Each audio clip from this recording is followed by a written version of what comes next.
Os gestores escolares municipais terão seu trabalho avaliado e reconhecido pela Secretaria Municipal de Educação de São Luís por meio do Prêmio Mais Gestão. Sobre o assunto, eu converso agora aqui com o secretário de Educação do município, professor José Cursino Moreira. Professor Cursino, bom dia, é um prazer tê-lo aqui. Bom dia, Adalberto, prazer estar aqui.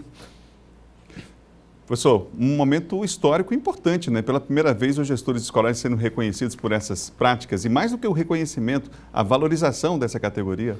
Exatamente. Foi uma iniciativa do prefeito Edivaldo, o reconhecimento ao trabalho de gestão da escola. E isso foi muito mais potencializado neste momento em função da pandemia. As escolas deixaram de funcionar no seu método presencial tradicional e isso então levou a que cada gestor tivesse que criar uma série de soluções, uma série de alternativas para o funcionamento remoto. Isso então potencializou muito a gestão e agora nós estamos reconhecendo o trabalho de todos esses profissionais. Professor, houve uma inscrição para esses trabalhos, como é que foi a procura, a organização, digamos assim, interna para a seleção, inclusive, desses trabalhos? Todos os gestores escolares, naturalmente, já estavam, vamos dizer, inscritos, porque o que está sendo observado é o seu trabalho.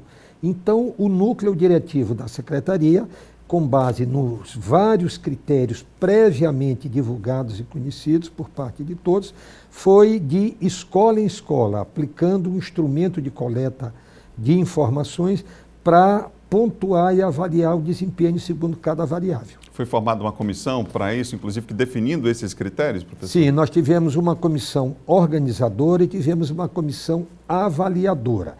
E o trabalho deles dois resultou nessa premiação que será conferida na semana que vem, no dia 10. Qual a quantidade de trabalhos aí que vão ser premiados? Nós vamos premiar 14 dirigentes. São 7 diretores das escolas do ensino fundamental, 7 diretores das escolas do ensino infantil. O número 7 é porque as escolas estão organizadas espacialmente em 7 núcleos territoriais ao longo da cidade. Então, cada núcleo premia um diretor do fundamental, um diretor do infantil. Então, como são 7, são 2 de cada, são 14 premiados. Nesse contexto, as experiências de inclusão, muito provavelmente estarão entre esses trabalhos aqui premiados. Esse é um caminho sem volta, uma necessidade e um direito das pessoas, né? Com toda certeza. Com a questão da pandemia, a dimensão da inclusão se tornou muito mais aguda, muito mais forte.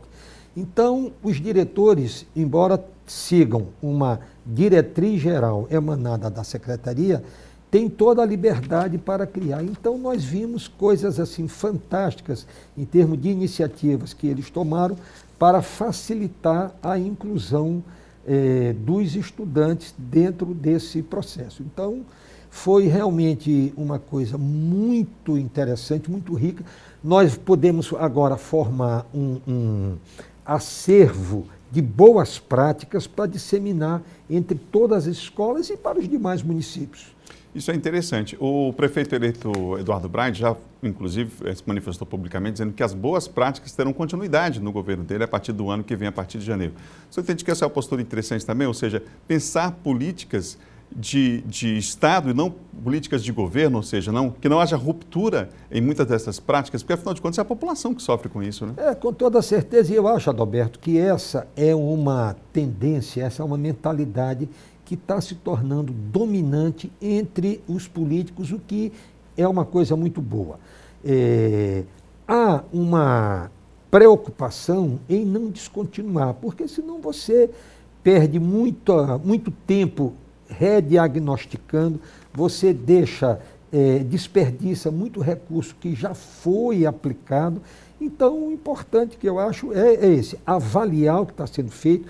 É claro que tem pontos negativos no que está sendo feito, então você corrige aquilo, há pontos positivos, você mantém e, em cima disso, você avança. O fato de continuar uma experiência que está em curso não significa que você não possa avançar e não significa que você não possa dar a sua própria feição, o seu próprio direcionamento. Processo de melhoria contínuo, não é? Com certeza. Professor Cursino, em relação ao ano que vem, parece que vai ser um desafio realmente grande também dos próximos gestores, porque são 2 anos em um praticamente. Nesse ano, por conta da pandemia, a gente já sabe o que aconteceu, as aulas suspensas, enfim. E a necessidade que os professores voltem para a sala de aula com segurança, os alunos também. Com certeza. Aliás, Alberto, pelo que eu tenho visto entre os educadores, nós devemos pensar não apenas do ano que vem, mas nos próximos anos.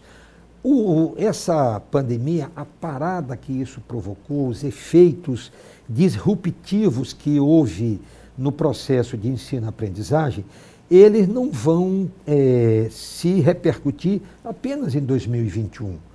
Acho que em 22, 23, então a gente tem mais do que nunca de valorizar muito o processo de planejamento, o processo de gestão, o processo de avaliação, o processo de organização, para que se faça um trabalho de recuperação total, não apenas de calendário, mas principalmente de pedagogia.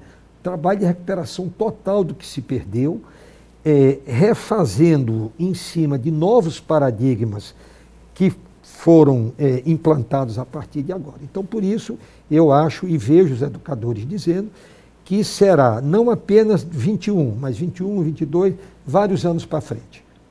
Professor, eu queria que o senhor reforçasse o convite, então, para as pessoas para que participem aí desse evento na semana que vem. Com certeza. No dia 10, nós estaremos lá no salão de recepção da FIEMA, premiando esses professores, reconhecendo o seu trabalho, e estaremos também nas redes sociais ao vivo transmitindo isso. Eu já me antecipo, parabenizo os professores vencedores